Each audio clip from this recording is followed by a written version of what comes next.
मरकजी वज़ीर दाखिला अमित शाह ने जम्मू में सेंट्रल रिजर्व पुलिस फोर्स के 83वें यौम तासीस प्रोग्राम से खिताब किया। अमित शाह ने कहा कि 2014 के बाद से जम्मू कश्मीर में हालात बेहतर हुए हैं। उन्होंने कहा कि वादी में दहशतगर्दी पर लगाम लगी है। सिक्योरिटी फोर्सेस के लिए यह बड़ी कामयाबी है। मित्रों, आज ये कार्यक्रम जम्मू कश्मीर में रखा है, तब मैं निश्चित रूप से जम्मू कश्मीर की स्थिति का भी बात करना चाहूंगा। 2014 में नरेंद्र भाई देश के प्रधानमंत्री बनने के बाद जम्मू कश्मीर की स्थिति में इतने कम अंतराल के अंदर बहुत बड़ा परिवर्तन आया है। सबसे पहली बात, जम्मू कश्मीर में लोकतंत्र को गांव तक पहुंचाने की शुरुआत हुई है। आज जम्मू कश्मीर के लिए और देश भर के लिए गर्व की बात है, 33,000 से ज्यादा प्रतिनिधि ये लोकतंत्र का हिस्सा बना है। हर गांव में पंच सरपंच गांव को विकास के रास्ते पर आगे ले जा रहे हैं। तहसील पंचायतें बनी हैं, जिला पंचायतें बनी हैं। लोकतंत्र को जमीन पर पहुंचाने में आज नरेंद्र मोदी सरकार को बहुत बड़ी सफलता मिली है। मित्रों, इसके साथ ही धारा 370 हटाने के कारण दलितों, पिछड़े वर्ग, महिलाओं और पहाड़ी लोगों को एक प्रकार से जो विकास की प्रक्रिया से कहीं न कहीं कटे हुए थे, नए कानूनों के तहत इन सबको समाहित करते हुए सर्वस्पर्शीय सर्वसमावेशक विकास की शुरुआत जम्मू कश्मीर में हुई है। और मैं मानता हूं कि जम्मू कश्मीर के अंदर सबसे बड़ा काम हुआ है, जो सशस्त्र बलों की सबसे बड़ी सफलता है कि यहां पर आतंकवाद पर एक निर्णायक कंट्रोल लेने में सशस्त्र बलों को सफलता मिली है। औद्योगिक विकास भी देश की आजादी से लेकर अब तक जितना इन्वेस्टमेंट जम्मू कश्मीर में आया है, हमारे एलजी साहब यहां बैठे हैं, मैं उनको बहुत बहुत मनोज जी को बधाई देना चाहता हूं कि 33,000 करोड़ से ज्यादा का इन्वेस्टमेंट जम्मू और कश्मीर के अंदर जमीन पर उतारने में जम्मू कश्मीर प्रशासन को सफलता मिली है। मरकजी वज़ीर दाखिला ने कल शाम जम्मू पहुंचने के बाद सिक्योरिटी सूरत हाल का जायजा लिया। राजभवन में सीनियर हुकाम के साथ इस सिक्योरिटी जायजा मीटिंग की सदारत अमित शाह और लेफ्टिनेंट गवर्नर मनोज सिन्हा ने की। अमरनाथ यात्रा और मरकज के ज़ेर इंतजाम इलाकों में मुजवजा असम्बली इंतखाबात के पेश नज़र यह जायजा मीटिंग मुनक्किद हुई।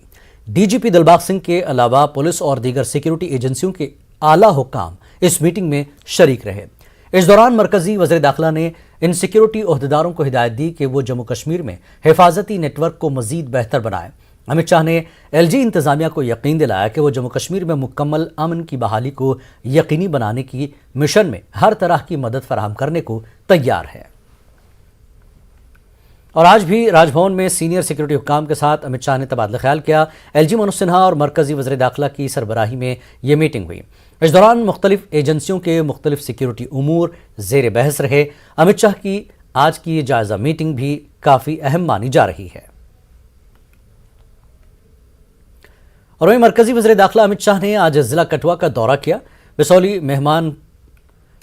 महानपुर के दामबार गांव में बनाई जा रही जेल का उन्होंने संग बुनियाद रखा। लगभग 148 कनाल जमीन पर हाई सिक्योरिटी जेल बनाई जा रही है। मुजवजा जेल के मंसूबे का अमित शाह ने एलजी मनोज सिन्हा के हमरा मुआयना किया।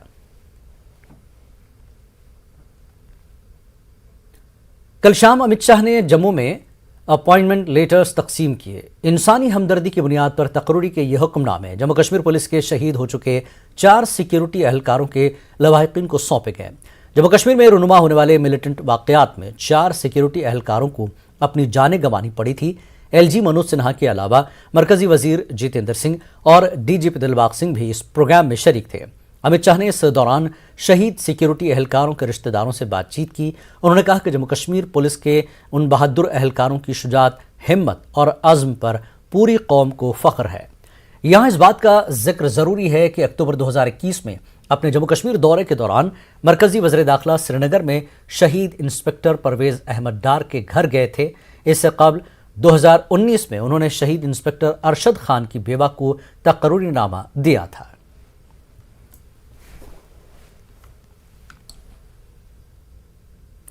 नेशनल कॉन्फ्रेंस के सदर डॉक्टर फारूक अब्दुल्ला ने कहा कि कश्मीरी अवाम को मुनक़सिम करने की साजिशें बराबर जारी हैं ताकि उनकी आवाज़ को दबाया जा सके।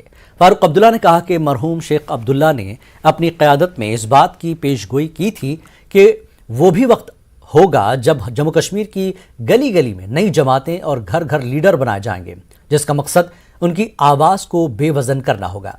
इन बातों का इजहार फारूक अब्दुल्ला ने आज सनपुरा पटन के हरिनारा में एक इज्तिमा से खिताब करते हुए किया। फारूक अब्दुल्ला ने लोगों को वतन और ज़मीर फरोश अनासर से होशियार रहने की तलकीन करते हुए कहा कि इस वक्त उन वतन और ज़मीर फरोश अफराद पर ज़र कसीर खर्च किया जा रहा है ताकि जम्मू कश्मीर की अवाम को मजहब, ज़बान और इलाकाई बुनियादों पर तकसीम कर सके।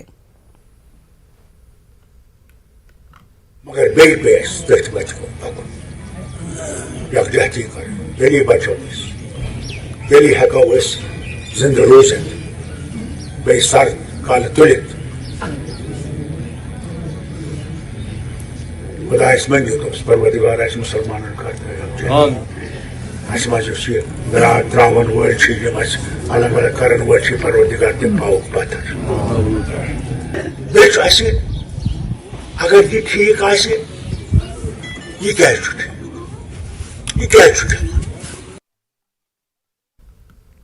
कांग्रेस के सीनियर लीडर गुलाम नबी आज़ाद जम्मू पहुंच गए हैं। 2 रोज़ा जम्मू दौरे के दौरान गुलाम नबी आज़ाद चंद प्रोग्राम्स में हिस्सा लेंगे। इसके अलावा वो अपने हामियों के साथ मीटिंग भी करेंगे। और वहीं पीडीपी सदर महबूबा मुफ्ती 7 रोज़ा दौरे पर जम्मू पहुंच चुकी हैं। वो अपने इस जम्मू दौरे के दौरान पार्टी की रैलियों से खिताब करेंगी और पार्टी लीडरों और कारकुनों के साथ होने वाली अहम मीटिंगों की सदारत करेंगी। टेरर फंडिंग केस में एनआईए अदालत ने लश्कर तैयबा के बानी हाफिज सईद और हिजबुल मुजाहिदीन चीफ सैयद सलाहुद्दीन समेत दीगर अलहदगी पसंदों के खिलाफ इल्जामात वज़ा करने की हिदायत दी है। एनआईए अदालत ने यूएपीए के तहत इल्जामात वज़ा करने का हुक्म दिया है। अदालत ने कश्मीरी अलहदगी पसंद लीडरों के खिलाफ भी इल्जामात तय करने की हिदायत दी है। यासिन मलिक, शब्बीर शाह, मसरत आलम के खिलाफ भी इल्जामात वज़े किए जाएंगे। बीजेपी के सीनियर लीडर निर्मल सिंह ने एनआईए अदालत की जानिब से अलहदगी पसंदों के खिलाफ इल्जामात वज़ा करने के हुक्म का खैर मकदम किया है। उन्होंने कहा कि इससे पाकिस्तान की नापाक हरकतों का पर्दा फाश होगा। स्वागत करते हैं। वक्त तो लगा है, लेकिन मुझे पूरा विश्वास है कि जो जितने भी लोग हैं, चाहे सलाहुद्दीन है, चाहे हाफिज सईद है, मसरत आलम है, शब्बीर शाह, ऐसे लोग हैं, यासीन मलिक हैं, ये सारे वो लोग हैं या तो सीधे तौर पर ये टेररिज्म में सम्मिलित हैं और कई लोगों की हत्याओं में ये सम्मिलित हैं, या फिर ये जो टेररिस्ट फंडिंग होती है मिशंस के द्वारा और कई एजेंसीज इंटरनेशनल जो प्रोक्लेम्ड टेररिस्ट हैं, उनका जो सारा का सारा चिट्ठा इससे सामने बाहर आएगा। और यहाँ पर जितने भी फैक्टर्स हैं, जितने भी फोर्सेस हैं जो जम्मू कश्मीर में और भारत में टेररिज्म, जिहादी टेररिज्म को फैलाने में जिनका रोल है और पाकिस्तान का क्या रोल है, ये बड़ा खुल के सामने आएगा और पाकिस्तान और टेररिस्ट के ऊपर ये शिकंजा कसेगा। और जिस प्रकार से केंद्र सरकार ने जो है कुल मिला के जो चौतरफा जो एक जो कोशिश हो रही है कि टेररिज्म को समाप्त किया जाए, उसके जो मद्देनजर ये बहुत ही इंपॉर्टेंट फैसला है। श्रीनगर करगिल सड़क पर अहम जोजिला पास खोल दिया गया है। जोजिला पास 4 जनवरी से बंद पड़ा हुआ था। बॉर्डर रोड्स ऑर्गेनाइजेशन ने यह रास्ता खोलने के लिए अपनी काविशों से एक मिसाल कायम की है। जारिया साल जोजिला पास महज 73 दिन बंद रहा। लद्दाख की मईशत के अलावा कई जावियों से यह सड़क काफी अहम समझी जाती है। इस सड़क पर बर्फ हटाने के कामों का आगाज 28 जनवरी से ही हो गया था। विजयक और बीकन ने बहाली के मुख्तलिफ काम अंजाम दिए और सड़क वक्त से पहले खोल देने का कारनामा अंजाम दिया। ये दर्रा खोलने के लिए की गई बेहतर मनसूबाबंदी के नतीजे बरामद हुए हैं। यहाँ तेजी से बर्फ हटा देने के कामों को नामुमकिन समझा जा रहा था। याद रहे कि जोजिला पास आम पर अप्रैल के आखिर तक खोला जाता रहा है आमतौर पर, और मौसम खराब होते ही नवंबर में ही ये सड़क बंद हो जाया करती थी। डीजी बीआरओ ने कहा कि जोजिला पास खोलने से लद्दाख के लोगों को जरूरी सामान और रसद दस्तयाब हो जाएगी। इसको 73 दिन में खोला।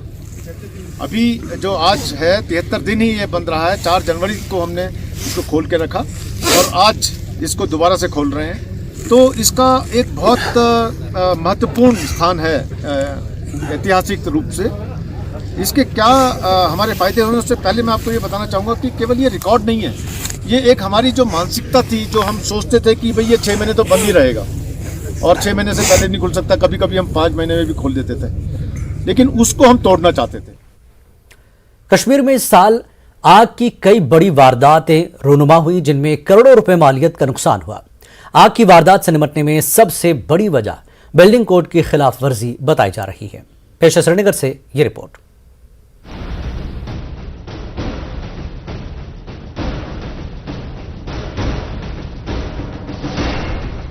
बोन एंड जॉइंट अस्पताल हो या बटमालू इलाके की होलनाक आग, साल 2022 में वादी कश्मीर में आग की कई बड़ी वारदात पेश आईं। महकमे फायर एंड इमरजेंसी के आदाद और शुमार के मुताबिक सिर्फ मार्च के पहले 2 हफ्तों के दौरान कश्मीर में आग की 100 से ज्यादा वारदात पेश आईं, जिनमें करोड़ों रुपए मालियत की इमलाक को नुकसान पहुंचा। आग की वजूहात में सबसे बड़ी वजह बिजली का शॉर्ट सर्किट रहा है और कई जगह LPG सिलेंडर्स के फट जाने की वजह से खतरनाक सूरत हाल पैदा हो गई। कश्मीर में सरकारी हो या गैर सरकारी तामीरात, हर जगह लकड़ी का ज्यादा इस्तेमाल होता है और लकड़ी पर पॉलिश या रंग रोगन इसे ज्यादा खतरनाक बना देता है। महकमा फायर एंड इमरजेंसी ने कश्मीर में पिछले कुछ सालों में काफी तरक्की की है, लेकिन सरकारी सतह पर तामीरात के रहनुमा खतूत की पासदारी नहीं की जाती। प्रोसीजर ये चल रहा है कि जब भी म्यूनिसिपल कॉरपोरेशन श्रीनगर के किसी भी कमर्शियल बिल्डिंग को या और किसी अदारे को बिल्डिंग बनाने की इजाज़त देती है तो वो हमसे भी फायर सेफ्टी रिकमेंडेशंस तलब करते हैं। तो मगर देखा गया है अक्सर कि जब वो बिल्डिंग कंप्लीट हो जाती है तो उस वक्त जब देखते हैं तो वो शुरू भी करते हैं, कमीशन भी करते हैं उस बिल्डिंग को, लेकिन फायर सेफ्टी मेजर्स वहाँ नहीं होते हैं। इसलिए उसमें भी ध्यान देने की ज़रूरत है कि जो भी इसके रिलेटेड एजेंसी है, म्यूनसिपल कॉरपोरेशन हो या टूरिज़म डिपार्टमेंट हो, वो हमारी वो NOC जो होंगे या फायर सेफ्टी रिकमेंडेशंस वो इम्प्लीमेंट करवाए, ताकि ये safety measures as per national building code of India जो भी है गाइडलाइंस उनकी, तो उस हिसाब से उनमें वो हो सके। कश्मीर के कई अहम अस्पतालों और दीगर सरकारी दफातर में आग से निपटने का कोई इंतजाम या तो सिरे से है ही नहीं या फिर बेकार पड़ा हुआ है। फायर हो गया तो जल्दी से जल्दी कैसे हम उसको एक्सटिंग्विश करें वो इम्पोर्टेंट है। तो उसके लिए फायर एक्सटिंग्विशर्स हर एक बिल्डिंग में होना काफ़ी ज़रूरी है और उसका यूज़ कैसे करना वो भी मालूमात होना चाहिए।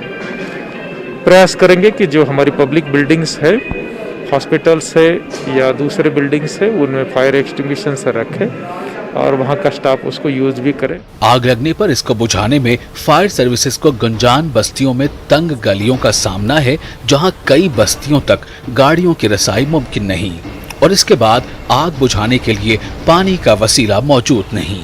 अगर ऐसे इलाकों में कुछ पानी का सोर्स होना चाहिए था, मतलब जो सरकार क्रिएट करेगा कोई रिजर्वायर रखे, इसीलिए फायर फाइटिंग के लिए खुसूसी तौर। इसी तरह हमारा दूसरा एक परेशानी का मसला है कि हमारे पास वाटर सोर्स है in the shape of river Jhelum, खासकर श्रीनगर सिटी में, लेकिन इसको हासिल करने में या उस वक्त हमें बहुत दिक्कत होती है। जब रात के वक्त खासकर कहीं पर आग लगती है तो हमें जहलम से ओपन वाटर से हमें मतलब ये पानी हासिल करना पड़ता है by using those portable fire pumps. तो उसमें क्या है कि वहाँ नीचे तक जाने के लिए कोई रास्ता नहीं होता है। कश्मीर में नौजवान आग और दूसरी कुदरती आफात के दौरान जान की बाजी लगाकर इंसानी जानें बचाने में पेश रहते हैं, लेकिन महकमा फायर सर्विसेज को कुछ मौकों पर मुश्किलात भी पेश आती हैं। आग बुझाने में तरबियत याफ्ता अफराद से पाइप छीनकर मसला हल नहीं होगा, बल्कि मुश्किलात बढ़ जाती हैं। बेहतर यह है कि नौजवान महकमा फायर सर्विसेज की तरबियत याफ्ता अफराद की मदद करें। न्यूज़ 18 उर्दू के लिए श्रीनगर से शब्बीर अहमद की रिपोर्ट। वक्त एक ब्रेक का, ब्रेक के बाद फिर लौटेंगे।